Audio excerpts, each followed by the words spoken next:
예수님이 하나님이 보내신 메시아라는 것을 세례 요한이라는 사람을 통해 하나님은 증거하시고, 또 하나님이 나타내 보이신 표적을 통해서도 증거하시고, 그리고 성경의 말씀을 통해도 증거해 주셨지만, 유대인들은 이 풍성한 이 삼중적으로, 아니 그 이상으로 주셨던 이 증언을 받아들이지 않고 오히려 예수님을 핍박하고 죽이려까지 하였습니다. 그것을 우리가 지난주까지 말씀을 통해서 살펴보았죠. 그렇다면 왜 유대인들은 이렇게 많은 풍성한 예수님에 대한 증언과 증거들을 왜 도대체 거부했을까요? 오늘 본문은 그 이유에 대해서 예수님께서 하나하나 설명해 주십니다. 그래서 오늘 우리가 이 말씀을 살펴봄을 통해 하나님의 영광을 놓치게 되는, 하나님의 은혜를 놓치게 되는, 믿음을 저버리게 되는 잘못된 관점 혹은 잘못된 신앙의 행태는 어떠한 것인지 이 유대인의 모습들을 통해서 한번 살펴보면서 반면교사로 삼기를 바랍니다. 유대인들은 사람의 영광을 구하였기 때문입니다. 하나님의 영광을 구하지 않고 사람의 영광을 구하였기 때문에 이 유대인들은 예수님을 믿을 수 없었던 것이죠. 우리 40절로 44절 말씀인데요, 우리 다같이 한번 읽어보도록 하겠습니다. 시작. 그러나 너희가 영생을 얻기 위하여 내게 오기를 원하지 아니하는도다. 나는 사람에게서 영광을 취하지 아니하노라. 다만 하나님을 사랑하는 것이 너희 속에 없었음을 알았노라. 나는 내 아버지의 이름으로 왔음에 너희가 영접하지 아니하나 만일 다른 사람이 자기 이름으로 오면 영접하리라. 너희가 서로 영광을 취하고 유일하신 하나님께로부터 오는 영광은 구하지 아니하니 어찌 나를 믿을 수 있느냐. 아멘. 오늘 본문의 앞구절인 39절 말씀을 보면, 너희들은 영생을 위하여 성경을 연구하지만 성경은 나에 대하여 증언하는 책이다 라고 예수님께서 말씀하셨습니다. 그래서 오늘 본문은 그러나로 시작하는 것이죠. 즉 유대인들은 성경을 열심히 연구하고도 영생을 얻기 위해 예수께로 가지 않고 다른 엉뚱한 것을 그들은 구했다라는 것입니다.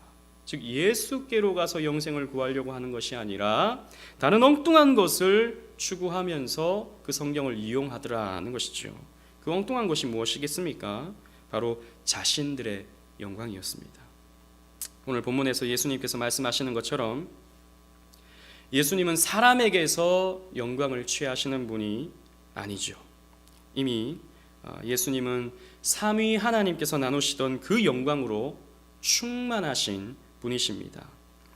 인간이 예수님께 영광을 돌린다 하여 혹은 하나님께 영광을 돌린다 하여 이 지구상에 살아가는 모든 인간들이 예수님께 하나님께 영광을 돌린다 하여 예수님의 영광이, 하나님의 영광이 더욱 커지거나 빛나지는 않죠. 무한대의 백을 곱해본들, 무한대의 만, 억, 조를 곱해본다 한들, 더해본다 한들 여전히 무한대인 것은 마찬가지지 않습니까? 마찬가지로 하나님에게 또 예수님에게 영광을 돌린다 하여 예수님은 더 영광스러우거나 더 빛나지 않으신다는 것이죠. 그렇기 때문에 사람의 영광을 취하시지 않는다라고 예수님께서 말씀하신 것이죠. 그러므로 예수님은 인간에게서 어떤 영광을 구걸하시는 분이, 요청하시는 분이 아닙니다. 나에게 영광을 좀 돌려줘, 나에게 영광을 좀 돌려줘 라고 그렇게 간청하시는 예수님은 아닌 것이죠. 삼위 하나님은 그 영광을 인간에게 흘려주시는 분이시지 우리의 영광을 요구하시는, 필요하신 그런 분이 결코 아닌 것입니다. 따라서 정말 바른 신앙은 하나님의 영광을 보는 것이죠. 하나님의 영광을 누리는 것입니다. 하나님의 영광을 보고 그 하나님의 아름다우심과 그 하나님의 선하심과 그 하나님의 전지하심과 그 위대하심을 보고 거기에 감격을 하고 그것으로 인해서 내가 기뻐할 수 있는 것, 이것이 바로 바른 신앙이라고 할 수 있죠. 그래서 44절에 예수님은 너희가 서로 영광을 취하고 유일하신 하나님께로부터 오는 영광은 구하지 아니하니 그러니 너희가 나를 믿을 수 없다라고 말씀하고 있는 것입니다. 유대인들은 주님의 영광을 구하지 않고 자신들의 영광을 구했기 때문입니다. 서로 주고받는, 인간끼리 주고받는 그러한 사소한 영광을 구했던 것이죠.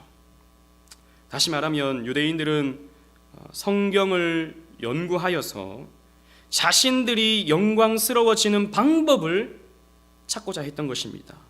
그 성경이 말하고 있는, 성경이 가르치고 있는 그 표면적인 것들, 즉 율법을 지켜 행하는 이런 것들을 통해서 자신들이 그 율법을 잘 지키면 자신들이 의로워지고 존경받을 수 있는 종교인이 될 수 있을 것이라고 믿었던 것이죠. 즉 하나님이 주신 율법이라는 도구를 통해 자신들이 영광받기를 원했던 것입니다. 그래서 유대인들은 사람들이 많이 보는 곳에서 기도하죠. 하나님 감사합니다. 저는 저 세리와 같이, 저 창기와 같이 살지 않게 됨을 감사합니다. 저는 11조도 하고 하나님 앞에서 이렇게 살아가니 감사합니다. 이렇게 자기를 자랑하면서 존경받기를 바라면서 영광을 구하고 있었던 것이죠. 그래서 오늘 본문에서 예수님은 이렇게 말합니다. 유대인들은 하나님을 사랑한 적이 없다. 하나님을 사랑한 적이 없다라는 것이죠. 하나님을 이용하여 자신들을 의롭게 만들려고 했던 것이지, 자신들을 조금 더 좋은 인간으로 만들어 가려고 했던 것이지, 하나님을 이용했던 것이지, 그들은 하나님을 사랑한 적이 없다라는 것이죠. 그래서 42절 말씀에 아까 읽었던 말씀을 보면 다만 하나님을 사랑하는 것이 너희 속에 없음을 알았노라 라고 예수님께서 말씀하시는 것입니다. 그들은 하나님을 사랑하지 않고 자기 자신을 사랑했던 것입니다. 그런데 예수께서 이 땅에 오셔서 어떤 일을 행하셨습니까? 이런 유대인들의 이런 종교관과 이런 세계관을 깨어 부셔버린 것이죠. 하나님을 사랑하는 것은 자기를 사랑하는 것이 아니라 자기는 부인하고 하나님과 이웃을 사랑해야 하는 것이다 라고 예수님께서 가르쳐 주신 것입니다. 율법을 열심히 지켜 행하는 사람들에게, 그래서 의로워지려고 하고 있는 유대인들에게 이런 독사의 자식들이라고 한 것입니다. 예수님은 이런 유대인들의 위선과 헛된 자기 사랑과 헛된 자기 영광을 부정하셨던 것이죠. 그러니 유대인들은 자존심이 상한 것입니다. 자신들은 나름 열심히 했는데, 자신들은 이미 의로운데, 자신들은 이미 선한데 너는 부정되어야 해 라고 말씀하시는 그 예수님의 말이 너무나도 듣기 싫었던 것이죠. 오히려 자신들의 위선과 자신들의 헛된 것을 드러내주시는 그 예수님이 너무나도 미워지고 싫어져서 결국 십자가에 못 박아 죽여버린 것입니다. 하지만 유대인들은 예수님은 영접하지 않았지만 43절 말씀을 보면 다른 사람이 자기 이름으로 오면 영접하리라 라고 말씀하셨습니다. 예수님은 영접한 적이 없지만 다른 사람이 자기 이름을 드러내면서 오는 그런 사람이 있다면 그런 사람들은 잘도 영접한다 라고 말씀하신 것이죠. 거짓 메시아, 거짓 그리스도를 말씀하고 있는 대목입니다. 이런 거짓 메시아는 유대인들의 종교적 열심을 더 부추기고 유대인들이 꿈꾸고 바라는 로마로부터 독립을 추구하는 정치적 메시아를 두고 하는 말인 것이죠. 실제로 예수님께서 승천하신 후에 사도행전을 보면 드다라고 하는 거짓 메시아와 갈릴리의 유다라고 하는 사람이 유대인들로부터 메시아로 추앙받고 로마로부터 독립을 시도했지만 허사로 끝난 장면들이 나옵니다. 우리 사도행전 5장 36절로 37절 말씀을 다 같이 한번 읽어보겠습니다. 시작. 이전에 드다가 일어나 스스로 선전하매 사람이 약 400명이나 따르더니 그가 죽임을 당함에 따르던 모든 사람들이 흩어져 없어졌고 그 후 호적할 때에 갈릴리의 유다가 일어나 백성을 꾀어 따르게 하다가 그도 망한즉 따르던 모든 사람들이 흩어졌느니라. 아멘. 이렇게 드다라는 사람이 스스로를 선전했다라는 것이죠. 나 메시아야 그러면서 자신만 잘 따르면 이 로마로부터 우리 독립할 수 있어 라고 했는데 결국 죽어버렸습니다. 그 후에 갈릴리의 유다라는 사람도 마찬가지였던 것이죠. 그렇게 인기를 끌고 그 유대인들의 그 열심, 이 율법을 사랑하고자 하는 그 마음들을 부추겨 가지고 그래서 로마로부터 독립하려고 했지만 결국에는 망해버리고 흩어지고 말았다라는 것이죠. 그런데 예수님보다 훨씬 더 많은 사람들이 이런 헛된 가짜 거짓 메시아를 따르더라 하는 것이죠. 또 유대 역사를 보면 2세기 초에 당시 유대의 지도자 랍비 아키바가 시몬 바르 코시바라고 하는 사람을 메시아로 지칭을 합니다. 그래서 엄청나게 많은 사람들이 또 이 사람을 따르고 독립운동을 하면서 정치적으로 로마로부터 독립하려고 애를 썼지만 결국 비극으로 끝나게 되죠. 이렇게 유대인들은 자신들이 바라고 자신들이 원하는 메시아는 열렬히 환영하지만 자신을 부인하는 그 메시지를 주고 있는 예수님은 부정하고 죽여버린 것입니다. 여러분, 우리가 여러 번 이 부분에 대해서 말씀을 나누었지만 우리가 정말이지 늘 가슴속에 새기면서 기억해야 하는 것은 기독교의 본질적인 것입니다. 기독교는 하나님의 영광을 누리는 것이지 자기 자신이 영광스러워지기를 바라는 종교가 결코 아닌 것입니다. 하나님의 영광을 받아서 누리는 것, 그래서 하나님을 즐거워하는 것, 이것이 곧 하나님께 영광이 되는 것이지 내가 영광스러워져서 내가 높은 자리에 올라서 내가 잘 먹고 잘 살게 되어서 내가 돈을 많이 벌어서 내가 건강하게 되어서 내가 다른 사람들이 부러워할 만한 어떤 위치에 서서 하나님께 영광을 돌립니다 라고 해서 하나님께 영광을 돌리는 그런 종교가 아닌 것입니다. 왜냐하면 우리의 현실은, 예수를 믿는 우리의 현실은 그렇게 세상적으로 영광스럽지 않기 때문이죠. 때로는 우리가 영광스러울 때가 있어요. 그러나 대부분의 우리의 삶은 그렇게 영광스럽지가 않습니다. 그냥 평범하고 그저 그런 삶이 우리의 현실인 것이죠. 그런데 우리가 영광스러워질 수 있다 라고 하는 어떤 희망 고문을 하면서 그런 자신의 헛된 영광을 부추기는 그런 분위기가 오늘날 시대에 만연한 것은 정말이지 잘못된 행태라고 할 수 있습니다. 오늘날 대부분의 교회는 성도들을 영광스럽게 만들어주겠다며 홍보하기에 여념이 없는 것이죠.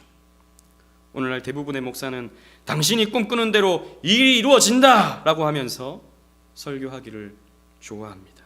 그래서 꿈꾸는 자, 요새같이 꿈을 꾸면 우리도 앞으로 큰 사람이 될 수 있다 라고 저도 옛날에 설교를 많이 들었고 그런 메시지들이 많이 있었죠. 그러나 자기 꿈대로 되는 사람은 사실 몇 사람이 없습니다. 대부분 그냥 살다 보니 이렇게 저렇게 살다 보니 예상치 못한 삶을 살게 되고 또 그냥 평범한 삶을 살게 되는 것이죠. 그 사람들은 꿈을 안 꿔서 그런 것입니까? 믿음이 약해서 기도를 덜해서 그런 것입니까? 꿈을 꾼 대로 된 사람은 기도를 많이 해서 그 사람 믿음이 좋아서 또 그렇게 된 것입니까? 그런 것이 아닌 것이죠. 또 이 땅에서 잘 되고 잘 살고 상 받고 칭찬받고 존경받는 때가 될 때 이 모든 영광을 하나님께 돌립니다 라고 말하기를 좋아하죠. 그러나 그렇게 말할 때, 저도 그렇게 말하는 사람들을 많이 봤고 그렇게 말하는 사람을 제가 다 부정하고 싶은 마음은 없지만, 근데 그렇게 말할 때 이미 그 사람은 영광 받고 있잖아요.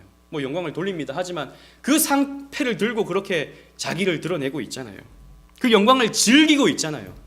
그 높은 자리에 선 것을 너무나도 기쁘게 여기고 있잖아요. 이미 자기의 영광을 즐거워하고 있는 것입니다. 돌립니다 라고 하는 말이 신앙 고백은 될지언정 그렇게 된다고 해서 꼭 이상적인 신앙생활은 아닌 것이죠. 자기 영광을 즐거워하고 있다면 어쩌면 그 자체는 또 죄가 될 수도 있는 것이죠. 이사야 48장 11절 말씀은 이렇게 말씀하고 있습니다. 우리 하나님 말씀입니다. 시작. 나는 나를 위하여 이를 이룰 것이라. 어찌 내 이름을 욕되게 하리요. 내 영광을 다른 자에게 주지 아니하리라. 하나님은 하나님을 위하여 일하십니다. 하나님을 위하여 우리를 높이기도 하시고 낮추기도 하십니다. 그래서 그 모든 삶 속에서 되어지는 하나님의 뜻을 이루는 것을 하나님은 보시면서 하나님은 스스로의 영광을 취하십니다. 하나님의 영광을 다른 자에게 빼앗기지 않는다. 다른 자에게 주지 않을 것이다 라고 하나님 말씀하신다고요. 여러분, 이것이죠. 그래서 우리가 영광스럽게 되기를 바라는 것은 우리가 하나님을 통해서 더 나이스한, 훌륭한, 원더풀한 사람이 되려고 하는 것은 어찌 보면 욕심일 수 있습니다. 물론 여러분, 우리가 잘 되고자 하는 마음 자체가 다 죄이지는 않습니다. 우리 다 그런 마음들을 갖고 있죠. 그런 마음이 없다면 우리는 그냥 아무것도 안 하고 그냥 살아야 될 것입니다. 그러나 제가 말씀드리고 싶은 것은 화려한 삶만을 추구하는, 남들이 부러워할 만한 어떤 뭔가를 추구하는 그런 삶을 제가 여러분들에게 말씀드리고 있는 것입니다. 앞에서도 말씀드렸다시피 기독교는 하나님의 영광을 누리며 기뻐하는 그런 신앙이 바로 바른 신앙입니다. 그게 바로 기독교인 것이죠. 모세를 보십시오. 모세는 하나님께 이렇게 요청합니다. 출애굽기 33장 18절 말씀입니다. 다 같이 읽겠습니다. 시작. 모세가 이르되 원하건대 주의 영광을 내게 보이소서. 모세는 주의 영광을 내게 보이소서라고 하나님께 요청을 합니다. 하나님의 영광을 보는 것, 그 하나님의 그 아름다우심, 그 선하심을 보는 것, 그것이 모세에게 있어서 가장 크고 뜨거운 기도였던 것입니다. 다윗을 또 보십시오. 다윗은 시편 8편 1절 말씀에 이렇게 기도하고 있습니다. 다 같이 읽겠습니다. 시작. 여호와 우리 주여, 주의 이름이 온 땅에 어찌 그리 아름다운지요, 주의 영광이 하늘을 덮나이다. 이 세상 만물을 바라보면서 주의 이름이 어찌 그리 이 땅에 아름다운지요, 하나님이 만드신 이 세상은 얼마나 아름다운지요, 저 하늘의 별과 저 낮에 뜨는 태양과 저 밤의 달과 이 세상 자연 만물이 얼마나 하나님께서 행하신 일이 아름다운지요, 주의 영광이 하늘을 덮었나이다 라고 말하고 있습니다. 여러분, 그 영광을 보고 그 하나님의 하신 일을 보면서 기뻐하고 가슴 설레하는 것, 이것이 신앙인 것이죠. 또 요한을 보십시오. 요한복음 1장 14절 말씀입니다. 다 같이 읽겠습니다. 시작. 말씀이 육신이 되어 우리 가운데 거하심에 우리가 그의 영광을 보니 아버지의 독생자의 영광이요 은혜와 진리가 충만하더라. 아멘. 이 요한은 예수님을 보았죠.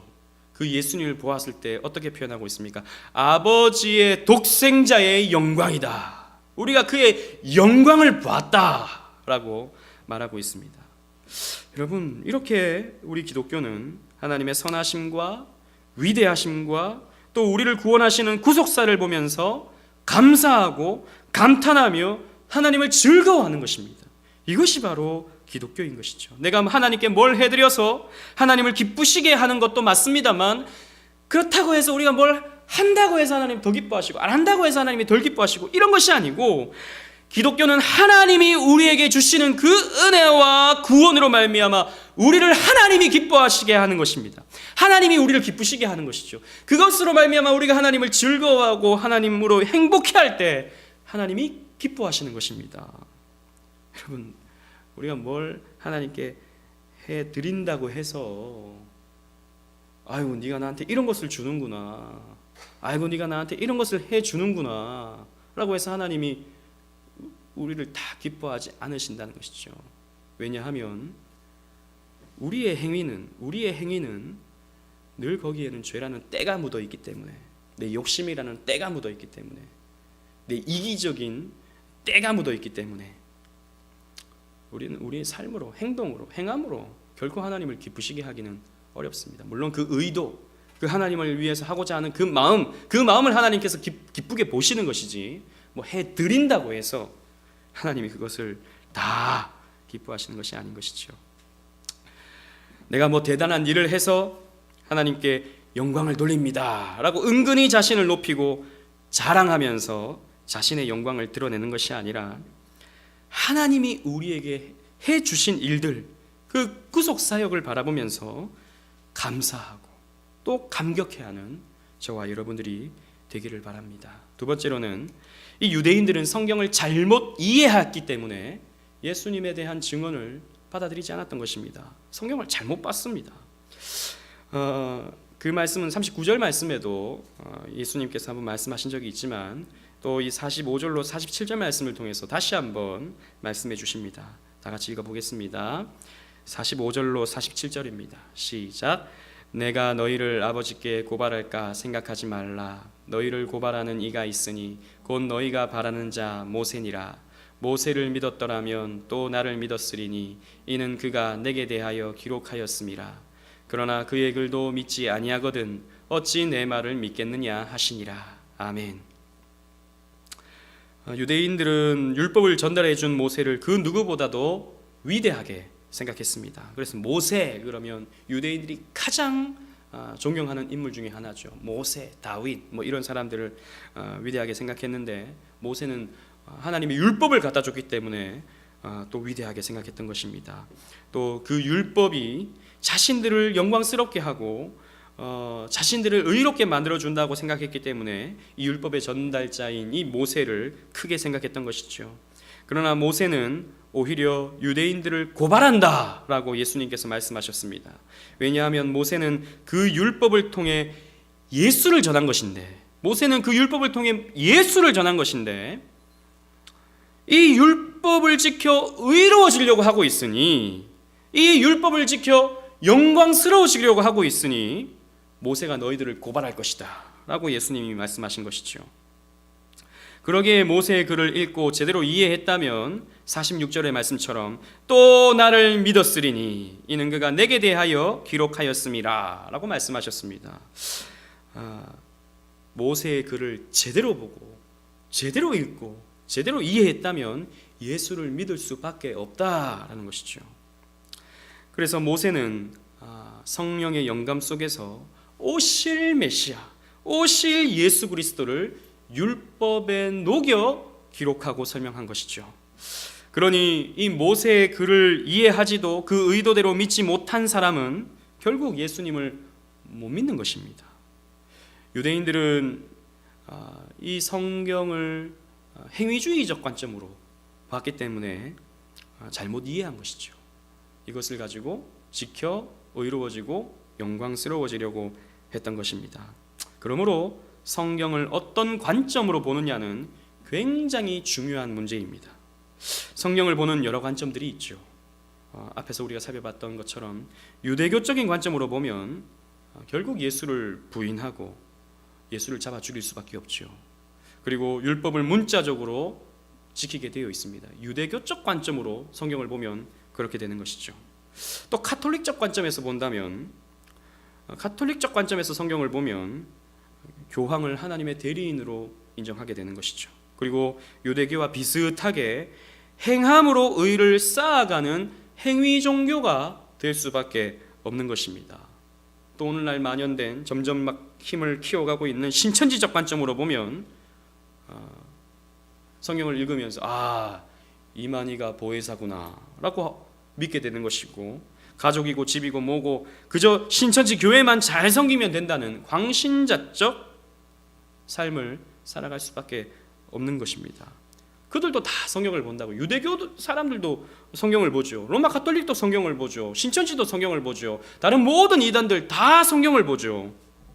그러면서 다 자기는 성경 가지고 이야기한다고 말합니다. 그러므로 우리는 성경을 보는 최선의 관점, 바른 관점을 가지는 것이 굉장히 필요합니다. 베드로도 이런 부분에 대해서 말한 적이 있죠. 베드로 후서 1장 20절 말씀인데요. 다 같이 읽어보겠습니다. 시작. 먼저 알 것은 성경의 모든 예언은 사사로이 풀 것이 아니다. 성경의 모든 말씀은 자기가 해석하고 싶은 대로 해석하면 안 된다 라고 베드로 사도는 교회를 향하여 고면했던 것입니다. 오늘 본문이 밝히고 있는 대로 성경을 우리가 어떻게 봐야 되느냐? 성경을 그리스도를 예언하는 책으로서 그리스도를 설명하는 책으로 우리는 봐야 된다는 것이죠. 구약은 그리스도를 어떻게 예언하고 있는지 신약은 그리스도를 어떻게 설명하고 있는지, 또 앞으로 오실 예수 그리스도를 어떻게 그려내고 있는지에 대한 관점으로 봐야 되는 것이죠. 또 그 예수 그리스도가 우리를 어떻게 구원하시는지를 구약 성경과 신약 성경을 통해서 보는 것이 오늘 본문이 말하고 있는, 즉 모세의 이 율법이 나에 대하여 기록된 것이다, 즉 예수 그리스도에 대해 기록한 것이다. 그래서 모세의 글을 읽었더라면, 너희가 모세의 글을 믿었더라면 나를 믿게 될 것이다 라고 말씀하신 것처럼 우리는 성경을 이렇게 그리스도 중심적으로 볼 수 있어야 되는 것이죠. 이것이 바로 예수님이 전하신 성경을 보는 관점이죠. 베드로도 마찬가지였습니다. 베드로가 오순절 성령 강림을 통해서 은혜를 받게 되었을 때 시편의 글들을 인용하면서 이 글이 바로 그리스도를 예언한 것이 아니냐 라고 말했죠. 그리고 스데반도 마찬가지였습니다. 스데반도 많은 사람들, 그 유대인들 앞에서 설교를 할 때 구약 성경을 술술술술술술 읊으면서 그 구약 성경의 핵심이 바로 예수 그리스도인데 그 예수 그리스도를 너희가 잡아 죽였지 않았느냐라고 설교를 했죠. 성경을 보는 관점이 바로 그리스도 중심적이었던 것입니다. 바울은 두말할 것이 없습니다. 서신서를 읽어보십시오. 구약 성경을 줄줄줄줄 인용하면서 그 구약 성경의 그 알맹이가 어떻게 예수 그리스도로 성취되었는지를 이 사도 바울은 계속해서 서신서에서 강조하고 있는 것이죠. 이것이 바로 바울의 관점이었습니다. 그리고 초대교회의 정통 교부들의 성경을 보는 관점이었고, 500년 전 로마 카톨릭으로 인해서 성경을 보는 눈을 잃어버린 시대에 바른 성경을 보는 눈을 갖다 준, 눈을 보게 한, 이 성경을 보는 관점을 시스템화 시켰던 종교개혁자들은 그리스도 중심적으로 성경을 봤던 것입니다. 바로 그 성경을 보는 관점이 500년 동안에 이어져 내려와서 우리 개혁주의 신앙 노선을 형성하게 되었고, 바로 우리 오직 은혜교회가 이러한 관점으로 성경을 보는 틀을 여러분들에게 설명하고 나누고 가르치는 것입니다. 오늘날은 정말이지 이런 그리스도 중심적인 설교, 그리스도 중심적인 메시지는 찾기 힘든 것 같습니다. 사람의 영광을 위한 메시지는 넘쳐나죠. 기독교 방송과 유튜브에 올라와 있는 여러 설교들, 저는 하루에 몇 편씩 듣습니다. 그런 인간의 초점이 맞춰진 설교들은 넘쳐납니다. 또 그런 데는 또 사람들이 또 엄청 많아요. 또 그런 데는 그리스도 중심적으로 설교하는 교회는 사람들이 몇 명 없는데, 그냥 사람들의 초점이 맞춰진 그런 설교가 선포되어지는 교회는 굉장히 사람도 많습니다. 물론 언변도 뛰어나시고 유머도 있으시고 감동을 줄 수 있는 어떤 포인트 이런 걸 잘 잡는 어떤 특별한 그런 재능이 있으신 분들이 또 사람을 많이 모을 수 있겠죠. 그러나 그 초점을 보면 그러한 경우들이 많더라는 것이죠. 대부분 사람들이 복받을 수 있는 그런 방법들, 그리고 행복해질 수 있는, 혹은 자신이 성장할 수 있는 그런 비결에 대해서 설교하는 그런 설교 메시지들이 오늘날 굉장히 많죠. 물론 그런 설교에는 유익한 말씀들도 있습니다. 제가 다 그런 설교를 부정하는 것은 아닙니다. 그러나 가만히 들어보면 다른 종교에서도 얼마든지 말할 수 있는 내용들이 너무나도 많다는 것이죠. 제가 한날은 불교 방송도 한번 봤어요. 불교 방송 보면 이제 스님들이 나와서 또 법회를 하지 않습니까? 설법하지 않습니까? 그런 걸 가만히 들어보면 정말 감동적인 메시지를 주는 그런 스님들도 있어요.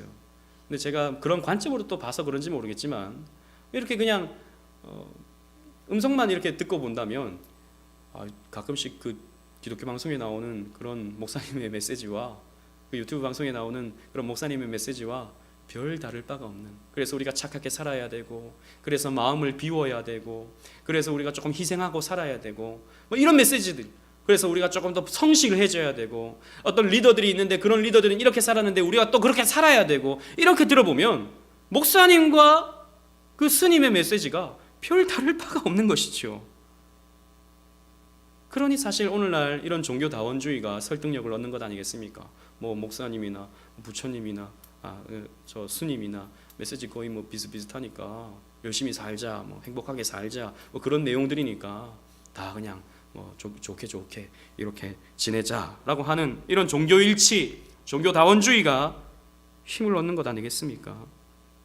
저는 정말이지 오늘날 같이 설교가 홍수같이 쏟아지는 이 시대야말로 더욱 계시가 희미해지는, 참된 말씀을 찾기가 어려워지는 그런 시대라고 생각합니다. 홍수가 나면 마실 물을 찾기가 힘들죠.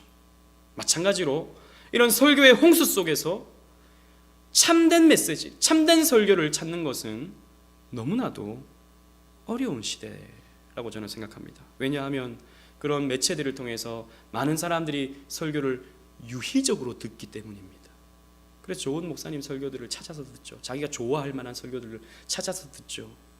그러면서 나는 이 목사님 설교가 좋아, 나는 저 목사님 설교가 좋아 라고 하면서 자기 입맛에 맞는 설교를 듣기를 좋아하는 시대가 되다 보니 오늘날에는 그게 아니다 라고 가르치면 오히려 그 교회를 떠나버리는 것이죠. 정말이지 그렇게 바른 말씀을 전하기가 어려운 시대라고 생각합니다.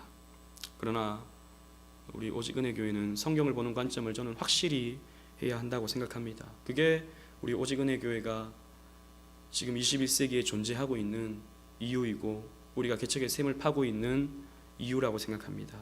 그런 사명이 아니라면 우리는 이렇게 개척할 필요가 없다고 생각해요. 다른 교회 말씀이 없습니까? 다른 교회가 무슨 예수를 전하지 않습니까? 다른 교회가 구원이 없습니까? 그런 건 아니잖아요. 그런데 우리가 오늘날 이 교회를 하는 이유는, 제가 목사로서 이 교회를 세워가고 또 목양하는 이유는 정말 예수 그리스도 중심적인 그런 메시지를 전하라고 하는 하나님의 사명이 있기 때문에 우리는 오늘도 이 교회를 세워가면서 사람의 열심을 부추기고 사람을 고무시켜서 그 사람에게 영광을 돌리는 그런 교회가 아니라 그리스도에게 집중하여 그리스도의 그 영광을 보는, 예수님이 나를 위해서 이렇게 일하셨구나 라는 것을 통해서 감격하는, 구약은 이렇게 예수님이 예언되어진, 그래서 창세기 1장에 2장에 3장에 우리가 지금 구속사 시리즈로 살펴보고 있는 그 말씀 속에서 이것이 바로 아담의 실패와 예수 그리스도의 그 순종을 대비하는 말씀이구나 라고 하는 이런 메시지들을 통해서 예수님을 통해서 내가 이렇게 구원받는구나 라는 것을 우리가 발견함으로 주께 영광을 돌리는, 주의 영광을 보는, 그래서 그것으로 기뻐하는 그런 교회가 우리 오직은혜 교회가 되어야 할 것입니다. 사랑하는 오직은혜 교회 성도 여러분, 종교개혁자 마틴 루터는 로마 가톨릭의 가르침을 영광의 복음이라고 말했습니다. 루터는 가톨릭을 영광의 복음이라고 말했던 것이죠. 이 말은 칭찬하는 말이 아닙니다. 로마 가톨릭을 누구보다도 대항하여 싸웠던 사람이 마틴 루터였죠. 로마 가톨릭이 추구하는 신앙의 내용이 바로 열심히 미사를 참석하고 성지순례를 가고 7가지 성례를 지켜 행해서 스스로를 영광스럽게 만들어가는 종교다라고 해서 그들의 가르침을 영광의 복음이다라고 말했던 것이죠. 거기에 반해 루터는 개혁교회의 가르침을 십자가 복음이다라고 말했습니다. 개혁교회는 자기 영광을 추구하는 것이 아니라, 자기가 의로워지려고 하는 것이 아니라, 자기를 자랑하는 그런 종교가 아니라 자기를 부인하며 십자가에 달리신 예수를 쫓아 우리 역시 자기를 십자가에 못 박는, 그래서 예수님만 빛나게 하는, 하나님께만 영광이 되는 그러한 메시지를 전하는 것이고, 그렇게 사는 것이 바로 기독교이고 개혁교회이고 그 가르침이 십자가 복음이다 라고 했던 것이죠. 그런데 어찌 우리 그리스도인들이 자기 영광을 추구하고 드러내며 자랑하고 살 수 있겠습니까? 어떻게 거기에 혈안되어 살 수 있겠습니까? 여전히 우리는 죄성을 가지고 있기 때문에 자기를 높이기를 원하죠. 자기가 빛나기를 원합니다. 저 역시도 여전히 그러한 마음들이 있습니다. 그러나 그런 것들을 발견할 때마다 그래도 자기를 누르려고 애를 쓰고 주님만 빛나시게 하려고 애를 쓰는 그런 자세가 저와 여러분들에게 필요한 것이죠. 어찌 참된 교회가 말씀으로 사람의 영광을 부추기고, 어떻게 참된 교회가 사람의 영광을 이용하여 종교 장사를 할 수 있겠습니까? 거짓 교회가 될 수밖에 없는 것이죠. 그런 교회는. 그러나 얼마나 많습니까? 우리가 지금까지 봐오면서 사람이 영광받는, 목사가 영광을 받고 장로가 영광을 받고 권사가 영광을 받고 그래서 그 영광을 부추겨서 그 영광 그 심리를 부추겨서 경쟁시켜서 교회를 부흥시키려고 하는 그런 교회들을 우리는 얼마나 많이 봤습니까? 저 역시도 그렇게 경쟁을 했는데요. 저 역시도 그렇게 하는 것이 신앙이라고 생각했는데요. 그러나 우리 교회는 오직 은혜 교회는 오직 하나님의 영광을 구하고 그 영광을 위하여 복음을 가르치고 목양을 하고 주 안에서 교제를 해야 할 것입니다.